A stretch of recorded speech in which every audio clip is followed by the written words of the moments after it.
ta sprehod, v navednicah, lahko traja, ne vem, tudi 2-3 ure in je včasih blazno naporen za tega hipnotičnega subjekta in tudi zame, ki zraven stojim. Včasih treba celo stol vzeti pa se usesti, ker pač ne moreš več stati toliko časa.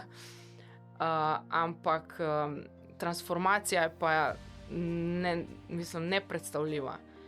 Pa gre lahko za res zelo težke izkušnje, od, ne vem, nekih spolnih zlorab, do izgub otrok, do ločitev, do smrti, do, ne.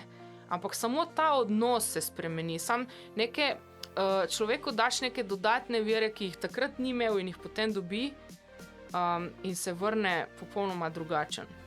Jaz se spomnim, ko smo šli enkrat, sva šli s to gospo, ki je bila z mano, potem je rekla, zdaj rabim pa en čik. In sva šle ven in je skadila v čik in ona je bila čisto prerojena.